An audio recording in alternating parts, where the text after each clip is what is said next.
Be courageous, challenging orthodoxy. Stand up for what you believe in.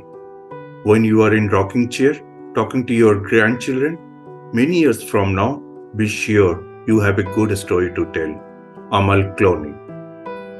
Hello, myself Dr. Kaushik Halder, having 5 patents, 14 publications at our organization and international level, authored 2 books, over 22 years of experience in IT industry, and since last 12 years, I have been working in AI domain. So today we'll be talking about the session that is design thinking and traits of leadership. It is motivation. Specific topic would be motivation using traits of leadership and design thinking. With that, let us start our topic today. Our topic is motivation using innovation as a part of leadership. What is motivation? As per Wiki, motivation is a reason for which humans and other animals initiate, continue, or terminate a behavior at a given time. Motivational states are commonly understood as forces acting within the agent that create a disposition to engage in goal-directed behavior. So it is a force, it is a reason based on which a person is activated to do a work or to terminate a work. Now, this reason can be part of 5 stages as defined by Maslow's hierarchy of need. Now, taking an example, if a guy graduating just from college and looking for a job, for him, the psychological need would be to get a job, to address his food, or to help him to address his responsibility. Next would be to affirm his position in the company. Next, he would like to have friends in the company. The next level, he would like to get recognition in the company. Probably the next level, he would be looking forward for promotion or to go to the highest level possible in that organization. So that is self-actualization. So this is the hierarchical need of which has been defined by Maslow. Now, this motivation again is segregated in 2 parts. One is internal, another is intrinsic. So not internal, it is intrinsic and extrinsic. So intrinsic is something like the one which is being owned by us, and without any lust of anything, we get the things drive. That is intrinsic. Extrinsic is something looking forward for a reward or looking forward for an external factor, that is, or for any reason. If a job is being done, that is an external factor. There is nothing wrong or right in this part of motivation. But the extrinsic motivation may not be a reason, may not be always a reason if the goal is meant for a long term. Now, taking an example, like if my son plays drum, and if I ask him and say, if he's in first grade, and if I'd like to say him, if he can play a drum for me, and if he plays well, I'll give him a chocolate. That is a short-term goal, and definitely might motivate my son to play drum for me.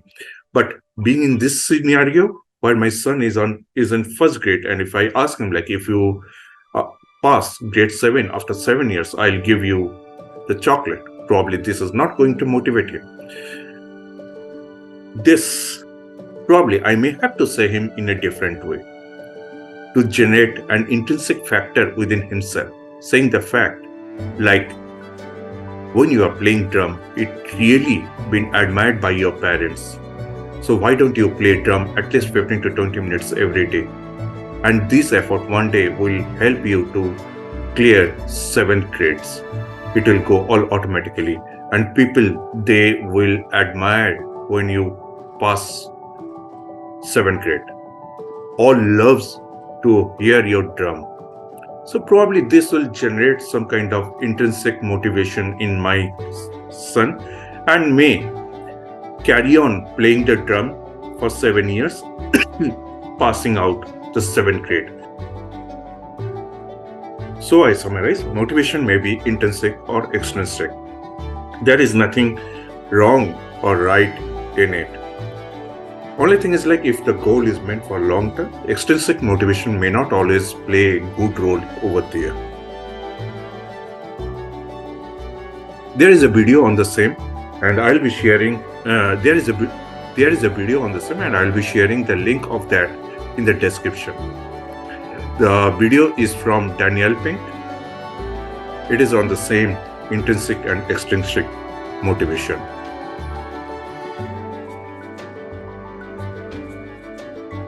Now, once we have the motivations, now say sets of motivation. What are the sets of motivation? Now, let's take an example. A guy graduating from college and looking for a job. Once he gets a job, probably he will have a number of motivating factors. The first would be, maybe there is no first second, like the sets of motivation would be getting married, getting a house, getting a car, getting next promotion, looking for good support for parents. So these are all the motivating factors. So which is driving him to work hard day in day out. Now these all motivating factors are sets of motivating factors and need to be prioritized, which need to be coming on the top of the pyramid. Once we prioritize this motivation factor, now say, what is this? Like say marriage, it is important, but maybe not immediately. It can be delayed for say 2 years. Car, it is important, but maybe not immediately, but it can be delayed for say next 6 months. Looking after parents, it is immediate factor. Looking for career and looking for the next promotion, probably it is also an important factor, even though the promotion may not be immediately, but the effort for that has to be resumed from immediate factor.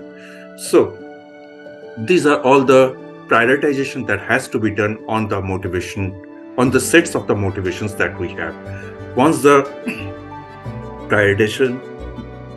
motivations are prioritized, then it needs to be validated. Like the one which has been prioritized on the top, like does it really makes any difference in the job what we are doing? So that is something like that needs to be motivated. So once we'll be taking design thinking tool as a part of a process to acknowledge the accumulation of motivation, then prioritization of the motivation, and then validating of the same. So we'll be using design thinking tool.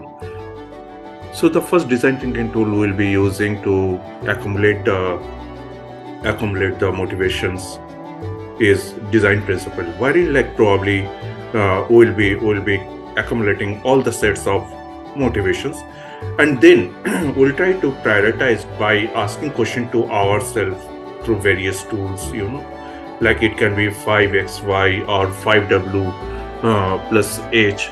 So with that, we'll try to prioritize our motivations, and we'll try to see or try to focus on the one which is on the top of the pyramid.